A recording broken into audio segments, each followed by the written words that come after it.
السلام علیکم۔ بابل شہر کی ایک بدکار عورت مر گئی تو اس کے گھر والوں نے اسے دفن تک نہ کیا بلکہ ایک کوڑے کے ڈھیر پر پھینک دیا۔ حضرت موسیٰ علیہ السلام کوہ طور پر اللہ تعالیٰ سے باتیں کرنے کے لیے گئے تو اللہ تعالیٰ نے فرمایا کہ اے موسیٰ، باقی باتیں بعد میں ہوں گی، پہلے جاؤ، میری ایک کنیز کی لاش پڑی ہے، اسے غسل دلاؤ اور عزت کے ساتھ دفناؤ۔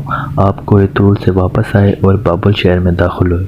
ایک جگہ دیکھا کہ کوڑے پر ایک لاش پڑی ہے اور اس کے ارد گرد 4 کتے رکھوالی کر رہے ہیں تاکہ کوئی درندہ لاش پامال نہ کر سکے۔ حضرت موسیٰ علیہ السلام نے اس کے گھر کا پتہ پوچھا اور ان سے کہا کہ لاش کو اٹھانے میں میری مدد کرو۔ عورت کے گھر والوں نے کہا، ہم اس لاش کے قریب بھی نہیں جائیں گے، یہ ایک بدکار عورت ہے جس نے اپنی ساری زندگی بدکاری میں گزار دی۔ ہر کوئی لاش کو اٹھانے سے انکار کر رہا تھا۔ حضرت موسیٰ علیہ السلام اپنے بھائی حضرت ہارون علیہ السلام کے پاس گئے اور کہا کہ لاش اٹھانے میں میری مدد کرو۔ دونوں نبیوں نے لاش کو اٹھایا۔ پھر جب غسل دینے کی باری آئی تو شہر کی کوئی عورت بھی اس کو غسل دینے کے لیے تیار نہیں تھی۔ یہ دیکھتے ہوئے حضرت موسیٰ علیہ السلام نے اپنی زوجہ اور بہن کو حکم دیا کہ اس عورت کو غسل دو۔ غسل کے بعد اپنے بھائی حضرت ہارون علیہ السلام کی مدد سے اس عورت کو دفن کیا۔ دفنانے کے بعد جیسے ہی آپ واپس آ رہے تھے تو شہر والے لوگ آپ کے سامنے آگے مل کر آپ سے کہنے لگے، یا تو ہمیں اس بات کی وضاحت دو کہ ایک بدکار عورت کو اتنی عزت کیوں دی، یا پھر وہ کلمہ جو آپ اسلام نے ہمیں پڑھایا ہے آپ کو واپس کرنے آئے ہیں۔ حضرت موسیٰ علیہ السلام نے لوگوں سے فرمایا، اے شہر کے لوگوں، مجھے جو حکم اللہ نے دیا میں نے اس حکم کی تعمیل کر دی۔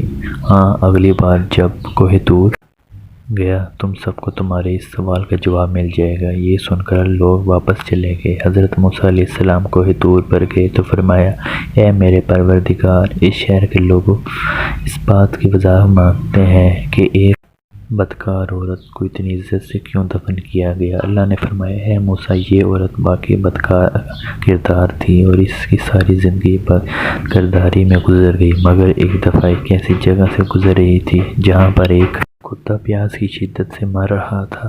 اس عورت کو کتے کی حالت پر رحم آ گیا۔ اسے پانی کے کنویں سے اپنے کپڑے گیلے کیے اور کتے کے منہ میں نچوڑ دیے۔ پیاسے کتے کے منہ جب پانی آیا تو اس کے تڑپتے ہوئے جسم میں جان آ گئی۔ مجھے عورت کی یہ رحم دلی پسند آ گئی اور میں نے اس کے سارے گناہ معاف کر دیے اور میں نے موت کے فرشتے کو حکم دیا کہ اس کی روح قبض کر ڈالو تاکہ آئندہ بدکاری نہ کر سکے۔